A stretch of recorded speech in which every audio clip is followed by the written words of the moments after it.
Hello guys, welcome back to the Kill the Philidor series. I have been cooking some juicy lines against the bishop to g4 variation, but since I'm not a very good cook, it ended up a little too spicy. So e4, e5, knight to f3 and pawn to d6, the Philidor defense, and here I recommend the move bishop to c4. And in the last videos we have been looking at pawn to h6, which is the most common variation, and in today's video we are going to be looking at bishop to g4, which is the second most common variation.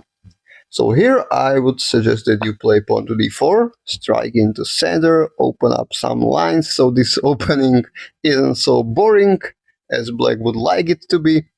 And from here, the most common reply is bishop captures on f3, then there is e captures on d4, and the third most played move, just developing knight to c6. So in today's video we are going to be looking at these variations. Conveniently, in all of them, black is walking into the traps with the most played moves. So starting with bishop captures on f3. Of course, we will recapture with our queen, and now we are threatening a checkmate on f7. So black needs to deal with this. Most common is they play knight to f6, or they play queen to f6, and the third most popular option is actually to hang checkmate with capturing on d4. Okay, let's have a look at knight to f6 first. This is a super duper juicy line. First, what you want to do here is capture on e5. They have to recapture. And now with this beautiful move, queen to b3, we are threatening the f7 pawn, we are threatening the b7 pawn, but most importantly, we have transposed into a position that Paul Morphy got in his game. It was the famous Oprah game, so you get to crush your opponents Paul Morphy style in this one, which is kind of cool. So what is going on? Black needs to defend the f-pawn, and queen to e7 is the best move. Let me just show you. If queen to d7, here you can happily capture the b-pawn and you are going to be winning at least the rook. But looking at the Lichess database, most common reply is queen to c6, trying to save the rook and losing the queen instead. So bishop to b5 pins their queen to the king, and the queen is a goner. So they should actually play queen to e7, and in this case, remember you don't want to capture on b7, because black then can play this move queen to b4 check, and we will have to exchange the queens like this, which is not what we want. What we want to do is play just like Paul Morphy, and we want to develop knight to c3, so there are no funky checks on this little diagonal, okay? Keep that in mind. Now, black's b-pawn is still hanging, so they need to deal with this. The most common move is pawn to b6, which is not correct. The correct move here is pawn to c6, which is the second most played move, and it's also what Paul Morphy's opponent played. Kudos to them. But we are like winning in this position anyways. We can play bishop to g5 and pin their knight. And here Paul Morphy's opponent played pawn to b5, trying to, for example, dislodge the light square bishop. But if you notice, black is lacking development, and usually if you are underdeveloped, your opponent can suck the kitchen sink and come out on top. So this is our case here. We can go ahead and suck our knight on b5, because after they capture, we land our bishop on b5 with a check. Now they are forced to block this with their b knight, and we get castle long, putting another piece actively attacking their position. So yeah, rook to d8 was tried, as well as in all the online games. And we can now sack our rook for this knight, yeah. Because after they recapture, we bring our last piece to join the attack. And what do they do here? Most guys try to unpin this knight, so it helps with covering the d-pawn, and they play queen to e6, but it is a little bit too late. Now we have a bishop captures the rook, knight recaptures, and can you find a checkmate in two moves, sacrificing the queen? It is Queen to b8 check. They have to capture the queen, and then we deliver this rook to d8 checkmate. A beautiful stuff. Okay, so if you get this checkmate, you have finished your opponent just like Paul Morphy did a few hundred years ago. Let's go back. Let's also have a look at some other lines. So here pawn to b5 was played, which was incorrect, allowing the knight sacrifice. But the most common move is pawn to h6. Well, in this case, you can capture the knight. They cannot capture with the queen because then they would hang the b pawn. So they have to damage their pawn structure, but their pawn structure is the last of their concerns because here we just get castle long, activating our rook on the open d file. For example, here most guys are trying bishop to g7, hoping they'll maybe try to get castled next turn, but we shatter their hopes with bishop captures on f7, seemingly just losing a bishop. And now we finish them off with this beautiful move for rook to d8 check. So the problem is they cannot capture the rook because that would hang their queen. Their king needs to stay attached to the queen, so they go king to e7, but queen captures on b7 with check, and after king to e6, we force them to eat our rook with a rook to d6.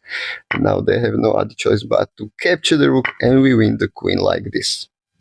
Okay, so a very nice tactical pattern there. Let me also show you, after we play the knight to c3 to block this queen check, remember, if they play the pawn to b6, which is actually the most common move, what we want to do here is still play bishop to g5 to pin the knight, and here like knight to d7 is the most played move, or pawn to h6. These are all losing. Probably everything is losing here for black anyways, but let's just see the most common line. Knight b to d7. We now can jump with our knight to d5, hitting their queen, hitting their pinned knight. And what do? They need to move the queen, so queen goes to d6 in most cases, and here we can get castled long again, putting our rook against their queen, and they are lost no matter what they do. Like the most played move is knight captures on d5, but after bishop recaptures, we are threatening to capture here with a check, picking up the queen next turn, but also just their rook is hanging there in the corner for free for us to grab. So this is not playable for them, and it is hilarious, but some guys are getting castled in this position. But now you can, for example, capture the knight on f6. You are hitting the queen. The queen would love to be able to capture on f6, but it cannot because we are protecting this square. Yeah, so they are going to be just down a piece, but also their king is not safe on c8 at all. Okay, so let's go back. This was the Paul Morphy famous Oprah game, and it was all possible after they exchanged their bishop for our knight and then protected against the mate with knight to f6. Okay, how about they play queen to f6? This is the second most popular option to block the checkmate. Well, it is still going to be winning for us. We now go queen to b3 right away without captures in the middle, and now again we are threatening the b pawn.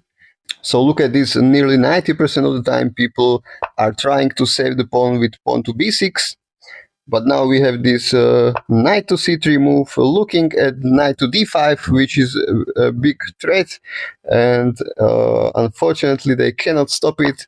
Even if they play pawn to c6 here, we still can go knight to d5. The same tactics as in the last video. The point is now their rook is trapped and we are crushing them here, and if they would play queen to d8 instead of capturing the knight, which is also something that they might be trying. Here you want to capture this pawn, they should recapture the pawn, and now knight captures on b6. Yeah, giving up the knight this way, and the reason is after they capture, we have bishop captures on f7, and after the king moves, we are winning our pieces back. Here most guys are capturing the queen, but we just capture back with our bishop, so it is not hanging. And in this position we are only 2 pawns up, but Stockfish says that this is like plus something advantage for white, because we are just better developed, we have a bishop pair, we have no weak pawns, and yeah, black is having none of that. Okay, so let's go back, and I guess this is all that has to be said against the variation of bishop captures on f3. Now let's have a look at the second most played move, pawn captures on d4. Here we want to continue with the move pawn to c3. And the idea of this move is to open this short diagonal for our queen to land on b3 to create this battery. And second of all, it is kind of tempting for black to just capture this pawn, which happens more than 50% of the time. But this one is not really capturable. And now after queen to b3, this is not survivable for black at all. So we are threatening to capture on f7, and there is just no convenient way for black to hang on to the pawn. Like if we throw on the Stockfish, it will recommend the move bishop to e7. Bishop to e7 is not even included in this move list, as it is so rare. But even if they play bishop to e7, we just capture on f7, and the advantage is like nearly +2 for white. Yeah, so black is not going to get castled, and we will be able to win our pawns back. Okay. Well, anyways, let's have a look at what gets played against this queen to b3 move. So, for example, the fourth most played move, bishop to h5. Yeah, makes sense. They try to hold on to the pawn with this move. Isn't a very good idea, actually, because we have simply queen to b5 check, and after they block this with anything, we just pick up this free bishop and we are winning up a piece. Okay, so that was easy. How about they play bishop captures on f3, which is the third most played move? Yeah, they go crazy because they want to ruin the pawn structure. Well, we don't mind. We don't even capture the bishop back, because of course we capture on f7. King is forced to go to d7, and after queen to e6 check, the king is walking all the way to c6. And after that, you need to play bishop to e8 check. And now they have to give us the queen. If they don't, and they just move the king somewhere, there are checkmating patterns all over the place, okay? So not playable for them either. Then the second most played move is queen to e7. Yeah, trying to hold on to the pawn with the queen, but unfortunately we simply capture on b7, and there is just no way for them to save the rook, and we will be going up a rook in this variation. And probably the most reasonable and the most played move is bishop to e6. Well, first we capture this bishop, and after they recapture, we don't want to capture any of these pawns, we want to play knight to d4. This is the strongest move. Keep in mind that the knight is a monster if it lands on e6, and to demonstrate this, let's have a look at the most common variation. Well, black sees that this pawn is hanging, they see there is no way to defend it other than to push it and kick our knight away, so that's the most played move. And here, I know the Stockfish doesn't like this move, but I personally would just capture on b7, threatening the rook, because quite naturally most guys will probably save the rook by moving the knight to d7, but now this is where knight to e6 just kills them. So their queen is under attack, the queen needs to stay in touch with the rook, so they move it somewhere, anywhere here, we capture the rook, yeah. And after they recapture, we fork them, and we are going to be up a rook in the end. Alright guys, so this would just explain why they are not allowed to capture the pawn on c3. So after we play pawn to c3, what else can they play? Well, the second most played move is bishop captures the knight on f3. Well, we recapture with our queen, and again we are threatening this checkmate. So if they play knight to f6, you can simply capture on d4, get your pawn back, and here most guys will play bishop to e7, a very logical move, preparing to get castled, but actually this move loses them a piece. And the way to play this is you push e5. And after they capture, you recapture. The problem is this knight is under attack, but if they move it like anywhere, then queen captures on f7 will be checkmate. So this is the problem in their position. There is a line where they can try to hold on to the piece and save it, but it is only going to make things worse for them. It is with the move bishop to b4 check. But check out the study in the description for this line, as I want to keep this video not super long. And now let's go back. How about they block this checkmate threat with their queen? Well, now you want to dodge the queen exchange, I suggest. And the way to do this is to play queen to h3.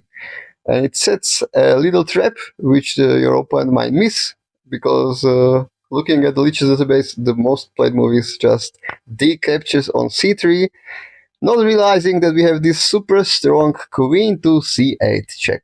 Yeah, so let's say they block this with the queen, and now we have bishop captures on f7, separating the couple and winning the queen. And if they wish to save the queen and move king to e7, then they get checkmated instead.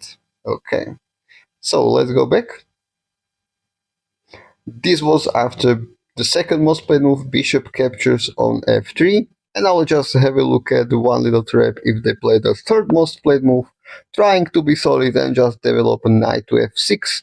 Well, we can again just capture this pawn, and most guys here get greedy and capture on e4. Well, now queen to b3 is again a very strong move, hitting f7 and b7 at the same time. Let's just see this most common line, queen to e7. So you just get castled here to avoid any trouble with this queen and king alignment. And now most guys are capturing this knight on f3, hoping to damage the pawn structure again. But we can capture on b7. And now their rook is a goner. Here, let me just show you, most guys are trying to be sneaky with knight to d2. So now the queen is hanging, the bishop is protected, but unfortunately for them, you again have queen to c8 check. And the same thing happens after they block this, you capture on f7 and you win the queen. Okay, let's go back. I think I covered all the traps in the variation of pawn to d4 and then capturing on the d4. So we have analyzed this line, and now it is time to analyze the last line, knight to c6. Okay, so in this variation, I recommend you to continue with the move pawn to h3 and immediately asking the bishop what is it going to do. Most guys are capturing on f3, but the better move is to play bishop to h5. But let's start with the most common way of them playing. So bishop captures on f3. We recapture with the queen, and for the third time we are threatening a checkmate. So knight to f6 gets played, and now we want to push pawn to d5, hitting the knight. And look at this, 93% of the time people are playing knight to d4, because it hits our queen, and also it threatens this fork, yeah? So we have to play queen to d3, and now, if black just continues with normal developing moves like bishop to e7 and getting castled, we are able to trap their knight. So let's see that. We first want to play pawn to a4, taking away this square. And here most guys get castled, and then pawn to c3, and the knight is trapped. Okay? Simple as that. But actually most guys don't play bishop to e7, it is only the second most played move. Most guys here play pawn to a6. So with this, they are aware their knight is trappable and they want to control the b5 square, okay? Well, we still can play pawn to a4, and even though we are not going to be able to trap the knight, we will be able to get a positional advantage. Okay, so here they are playing pawn to b5, we can exchange everything on the b5 square, even our light square bishop. We end up giving this check, so they have to block this with the knight. Now we also exchange the rooks. Yeah, so remember just to exchange everything. And now, well, we are just doing better because we have a very nice dark square bishop, and their dark square bishop is going to suck the whole game because of their pawn structure on dark squares. Okay, so what you want to do next is get castled. They will probably try to get castled as well. You can develop the knight on a3 or c3. Now they cannot even get castled yet because they would hang the knight. So they first need to protect the knight with something like queen to c8. And just an example line here, queen to c6, they get castled, knight to b5, threatening to capture the c7 pawn. And if they try to hold on to the pawn, well, there is only the bishop that is able to cover the pawn, but now you can capture on d6. And yeah, the pawn is pinned, they cannot capture our knight. And we are having a very, very, very good position here. Just an example line. Now let's go back. And let's see the other line. So after pawn to h3, what if they retreat the bishop to h5, which is what Stockfish recommends? Well, here we can chase the bishop all the way to g6, and then we play pawn to d5. Because in this case, most guys are playing a knight to a5. They are very happy to attack our bishop, because this is like what most guys enjoy doing. Well, we just sidestep this. We also protect our e-pawn. And now black again needs to be aware that their knight is trappable, but most guys just develop knight to f6, and pawn to b4 traps the knight, wins the game. Mr. Agadmator, if you are watching this, you probably agree, as pawn to b4 just wins the game all the time. Okay, guys, I think this was enough of explaining the traps against the Philidor defense bishop to g4 variation. Thanks everybody for watching. Have a peaceful life, attack some Philidor defense players, and also stay tuned to my channel to keep up with the new juicy lines that I'm cooking for you guys. Alright, see you in the next video. Bye.